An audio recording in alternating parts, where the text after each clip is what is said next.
That's me. Well, mostly, other than the plate and the match holder over the other side, this is all stuff that was either my grandparents or my wife Phyllis's grandparents. And we've just saved it and collected over the years.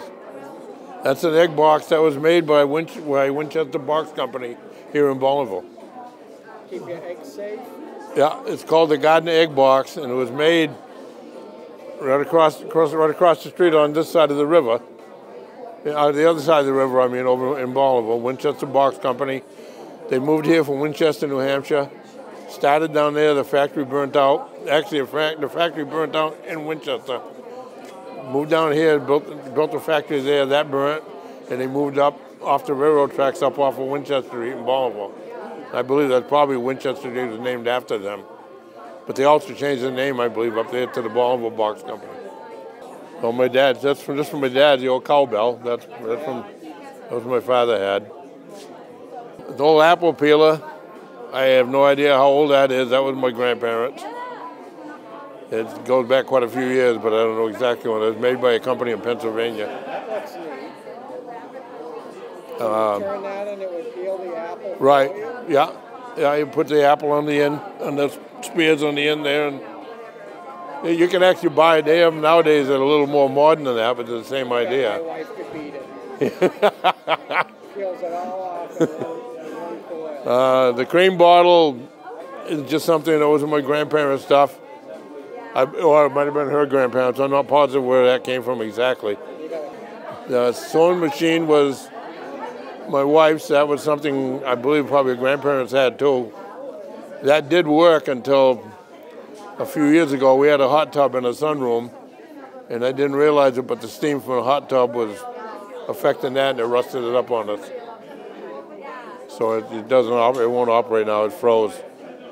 This was a bread maker. And actually, you can probably see it better anyway. It was a bread maker, and it actually has the recipe for the bread on the cover. That helps. I don't forget. Is it upside down? Or is it? Yeah, I can tell you. No. But that's. And we've never used it. And that would help knead the dough? Right. Everything was done in here. It rides in here, everything, and just bake it. This was my grandmother's.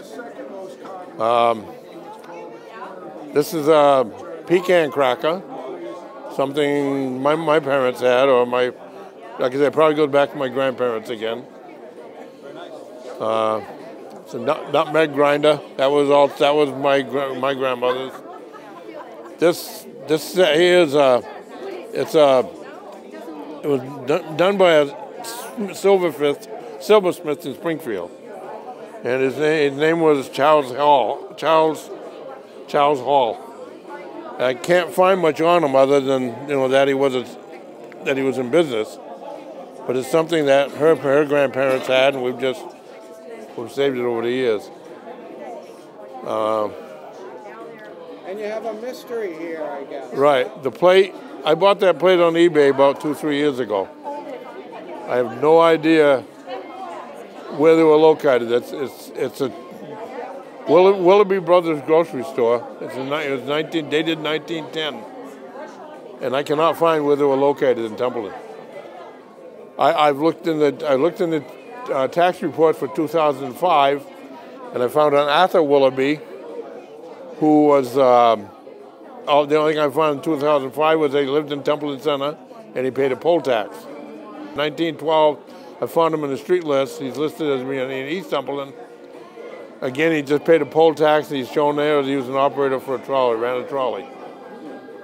I can't find nothing on, I don't even know if it's a right family or anything. Can't find that. I'd love to know what the store is. That's how I grew up. When I grew up, we made our own butter. We had 5 milking cows. We sold milk to the neighbors. The egg scale, same thing. We sold eggs to the neighbors. The egg scale was to weigh eggs, small, medium, and large. But we made our own butter. My mother made cottage cheese. So we pretty well did everything ourselves back then too, Collector Time is made possible with generous donations by Central Mass Metal Detectors, rediscovering the past to preserve for the future. Find us on Facebook.